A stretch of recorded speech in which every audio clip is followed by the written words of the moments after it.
Hello friends, आज हम पढ़ने वाले हैं ट्रेंड्स ऑफ पीरियोडिक टेबल। चलिए बिना किसी बकवास के स्टार्ट करते हैं। देखिए, outer cell electron experience two types of force. जो आउटर सेल के इलेक्ट्रॉन होते हैं दो प्रकार के फोर्स एक्सर्ट करते हैं। पहला attraction force due to nuclear charge.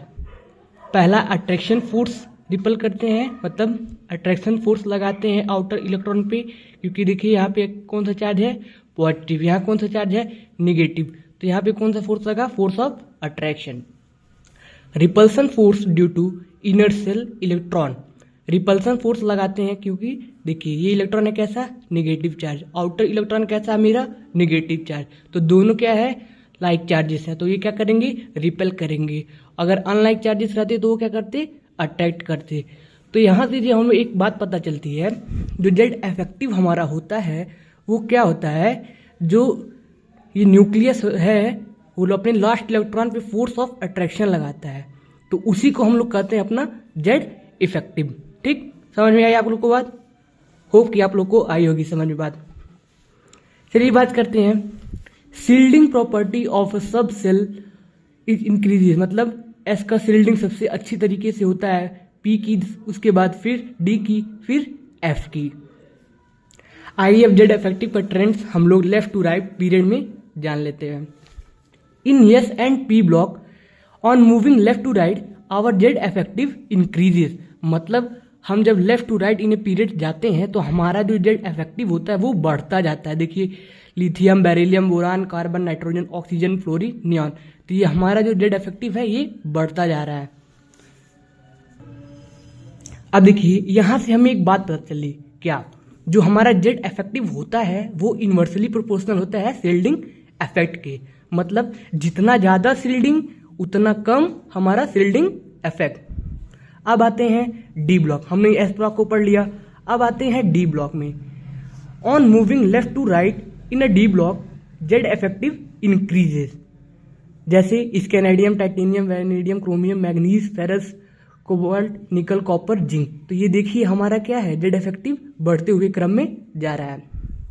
अब टॉप टू बॉटम में बात करते हैं जेड इफेक्टिव क्या रोल करता है। तो पहला एस ब्लॉक। एस ब्लॉक में Z effective remains for same for 3 periods onward. केवल 3 पीरियड के बाद ये जो हमारा जेड इफेक्टिव होता है वो सारे एलिमेंट के लिए क्या होता है, बराबर होने लगता है। बात करते हैं हाइड्रोजन, लिथियम, फिर सोडियम तक तो ये बढ़ते हुए क्रम में जाएगा, लेकिन सोडियम के बाद पोटेशियम, रुबिडियम, सीजियम, फ्रांसियम के बाद ये क्या हो जाएगा, बराबर होता चला जाएगा।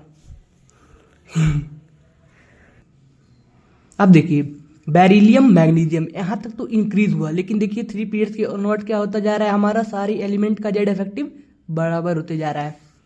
अब आते हैं डी ब्लॉक की बात करते हैं। हमने एस ब्लॉक का टॉप टू बॉटम में जेड इफेक्टिव जान लिया, अब डी ब्लॉक की बात करते हैं। तो जो डी ब्लॉक में होता है Z effectively increases practically because D and F electron increases. मतलब डी और एफ इलेक्ट्रॉन हमारे बढ़ते जाते हैं तो यहाँ पे जेड इफेक्टिव इंक्रीज करता जाता है। जैसे देखिए टेलोरियम, हाफनियम, यहाँ पे भी क्या होता है, इंक्रीजिंग ऑर्डर में ये अपना इंक्रीज करता है जेड इफेक्टिव। हमने जेड इफेक्टिव जान लिया, अब आते हैं एटॉमिक रेडियस पे। अच्छा, जेड इफेक्टिव जब बढ़ेगा तो एटॉमिक साइज कम कैसे होगा, मैं आपको ये बात बता रहा हूँ। देखिए यहाँ पे ये कैसा है, पॉजिटिवली चार्ज। अब मान लीजिए इसके यहाँ पे एस सब सेल, फिर पी सब सेल, मान लीजिए यहाँ पे ये इलेक्ट्रॉन, यहाँ पे इलेक्ट्रॉन है, तो हमारा जेड इफेक्टिव होता क्या बेसिकली, यहाँ इलेक्ट्रॉन आउटर मोस्ट शेयर से फोर्स ऑफ अट्रैक्शन लगाता है, ठीक है, तो मतलब जेड इफेक्टिव हम लोग बढ़ा रहे हैं, तो साइज जो है वो क्या हो रही है, एटम की कम होते जा रही है। तो हम लोग कह सकते हैं जो जेड इफेक्टिव होता है वो क्या होता है, इन्वर्सली प्रोपोर्शनल होता है एटॉमिक साइज के। मतलब जितना ज़्यादा हमारा जेड इफेक्टिव उतना हमारा कम एटॉमिक साइज, ठीक है। अब देखिए अब इसके भी ट्रेंड हम लोग जान लेते हैं। Radius on S and P block, तो Z effective from left to right in a period, तो क्या हो जाएगा, अगर हम लोग जेड इफेक्टिव को बढ़ा रहे हैं तो हमारा रेडियस क्या हो जाएगा, कम होता जाएगा। देखिए lithium, beryllium, boron, carbon, nitrogen, oxygen, fluorine, neon. अब हमने पढ़ा जेड इफेक्टिव क्या होता है, पीरियड्स में बढ़ता जाता है, तो यहाँ पे रेडियस क्या होता जा रहा है, घटते हुए क्रम में आ रहा है। देखिए sodium, magnesium, aluminium, silicon, phosphorus, sulphur, chlorine, organ. यहाँ पे क्या हो रहा था, इससे पहले जेड इफेक्टिव हमारी बढ़ते हुए जा रही थी, तो हमारी एटॉमिक साइज क्या हो जाएगी, इन्वर्सली प्रोपोर्शनल है, जो कि घटते हुए क्रम में आ जाएगी। ठीक है, अब हम लोग पीरियड्स में जान लिए, मतलब on moving left to right. अब बारी आती है हमारी डाउन द ग्रुप में। तो डाउन द ग्रुप में क्या होता है, हमने पिछले लेक्चर्स में देखा, मतलब पिछले टॉपिक्स में देखा, जेड इफेक्टिव क्या होता है, कम हो रहा है, तो हमारा रेडियस बढ़ेगा। देखिए beryllium, magnesium, calcium, strontium, barium, तो यहाँ पे हम लोग पहले क्या हो रहा था, जेड इफेक्टिव घटता जा रहा था, तो रेडियस क्या आ जाएगी, बढ़ते हुए जाएगी। अब भैया साहब जब केमिस्ट्री है तो एक्सेप्शन होगा ही। अब देखिए beryllium, aluminium, gallium, indium, thallium. अब यहाँ पे एक बात है, इंक्रीजिंग क्रम में जाएगा, लेकिन गैलियम से पहले क्या आ जाएगा, हमारा एल्यूमिनियम आ जाएगा बस। अब बारी आती है रेडियस इन डी ब्लॉक। अब इसमें भी एक्सेप्शन है, अब वो भी घंघोर एक्सेप्शन है। अब बात करते हैं स्कैनेडियम, टाइटेनियम, वेनेडियम, क्रोमियम। यहाँ पे देखिए क्या रहता है, घटते हुए क्रम में जा रहा है, लेकिन मैग्नीशियम के बाद क्या होगा, आपको ये लर्न करना पड़ेगा। मैग्नीशियम, आयरन, कोबाल्ट, निकल तक ये क्या होगा, बराबर रहेगा, फिर अपने इंक्रीजिंग क्रम में आ जाएगा। बस यही छोटा मोटा एक्सेप्शन है, आपको यहाँ पे ध्यान रखना पड़ेगा। अब डी ब्लॉक में जब 3D, 4D और 5D सीरीज आती है, यहाँ पे भी घंघोर एक्सेप्शन है।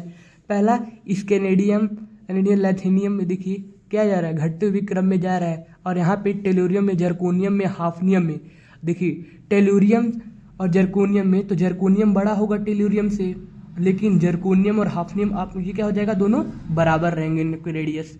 फिर देखते हैं जिंक में, कैडमियम में और Hg में, तो जो कैडमियम होगा वो बड़ा होगा किससे, जिंक के। ये दोनों मतलब कैडमियम का रेडियस बड़ा होगा जिंक से, और कैडमियम का और हाफनियम का आपस में बराबर रहेगा। बस ये आपको सिंपली याद। अब आते हैं हम लोग एफ ब्लॉक में। तो in F block along the series Z effective increases due to poor shielding of F block, since because F electron increases so side decreases। अब देखिए सेकंड पॉइंट इसमें क्या है, decrement in size of 4F series due to the poor shielding of 4F electron is called lanthanide contraction। A decrement in size of 5F series due to poor shielding of 5F electron is called actinide contraction। अब यहाँ देखिए, यहाँ पे बहुत अच्छा extension है, इसे आप लोग याद करना पड़ेगा एफ ब्लॉक में। तो देखिए पहले बना लीजिए lithium, sodium, potassium, rubidium, caesium, फिर beryllium, magnesium, calcium, strontium, barium. तो बस आपको क्या करना है, ये एरो का खेल है, आपको बस इसे याद करना पड़ेगा सिंपली। ये एरो इधर का है, इसका मतलब लिथियम बड़ा है रेडियस बेरिलियम से, फिर लिथियम के बाद क्या जाएगा, मैग्नीशियम, फिर सोडियम, सोडियम के बाद ये एरो हम लोग बना देंगे कैल्शियम की तरह, कैल्शियम के बाद स्ट्रोंटियम, फिर बैरियम, फिर बैरियम के बाद डायरेक्ट कुदा के हम लोग देते हैंगे यहाँ पे कैल्शियम के बाद, फिर रुबिडियम, फिर सीजियम। तो इस प्रकार से हमारा चला जाएगा। होप करते हैं आप लोग इसे इंजॉय किए होंगे ये वीडियो। सॉरी फॉर जो बीच में कुछ मिस्टेक्स हुए हो। आशा करते हैं कि आप लोग इसका नोट्स बनाए होंगे। आगे ऐसे भी वीडियो अपलोड करता रहूँगा। धन्यवाद।